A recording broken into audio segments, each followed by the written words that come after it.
Hello and welcome to session 6 of Controlling Your Temper. My name is Carol Richards and this is Kerry Ross. The aims of this session are to learn how to use a problem-solving approach, to be able to make links between your self-esteem and anger, to think about ways of using humour to manage your anger, and to summarise the Controlling Your Temper course and what you have learned over the 6 sessions.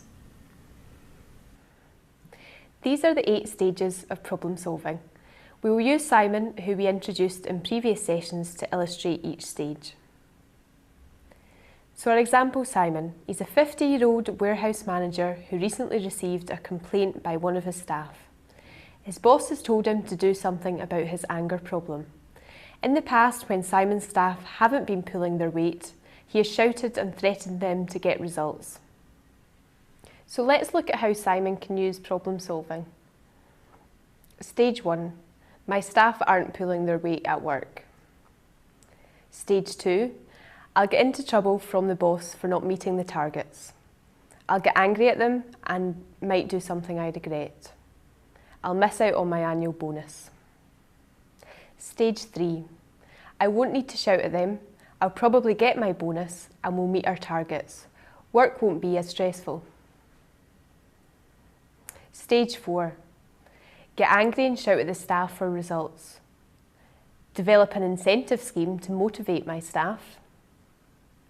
Do nothing. Bring forward staff appraisal meetings. Change working hours of staff who aren't pulling their weight so that they aren't working together. Stage 5. Weigh up the costs and benefits of each option. Ask yourself, what's the best for me? Stage 6.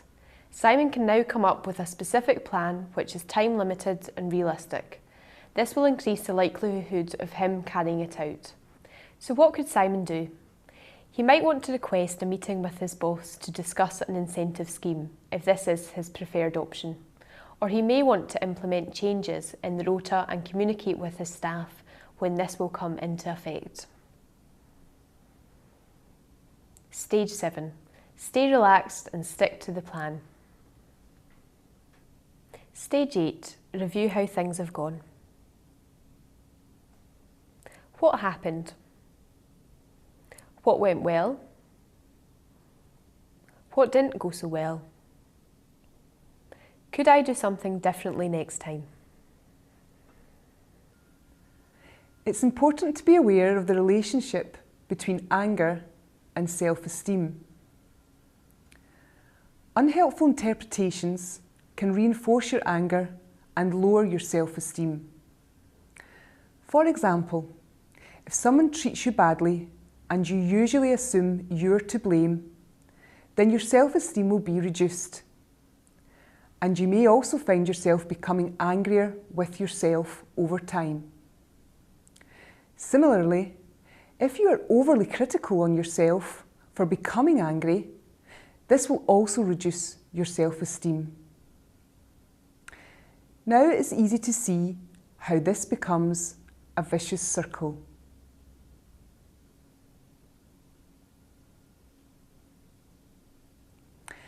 Other useful approaches in controlling your temper is using your ability to look from the outside in and your sense of humour.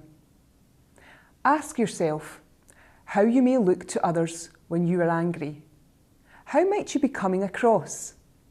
Are people scared of you or not taking you seriously?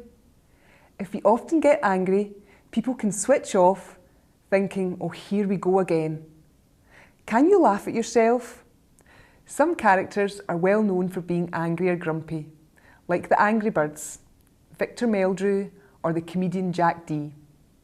Next time you feel yourself getting angry, imagine yourself looking or sounding like one of them. It may just take the heat out of the situation. By trying to reduce your temper, you are changing a behaviour that you may have had for a long time. Just like giving up smoking or changing your diet, you won't always be successful. The cycle of change shows us that individuals go through different stages of change and are ready for change at different times. Remember, if you slip up, 3 steps forward, 2 steps back, it's still a gain of 1. Deal with things on the spot. Don't give anger a chance to build. Remind yourself, it takes time to make changes. Ask people for support. Keep a record of any progress. Use the strategies you have learned in this course, and remember, practice might not mean perfect, but will bring you closer to achieving your goals. So, now to tie up what you have learned throughout the 6 sessions. It's normal to get angry.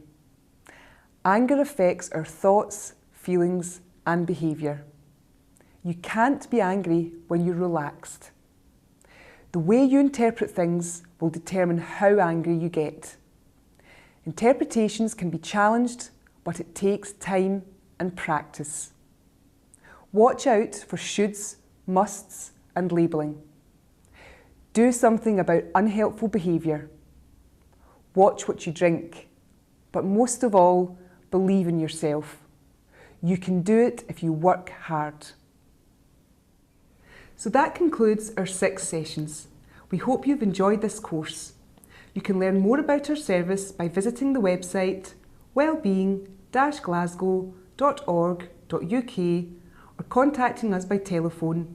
Our number is also on the website.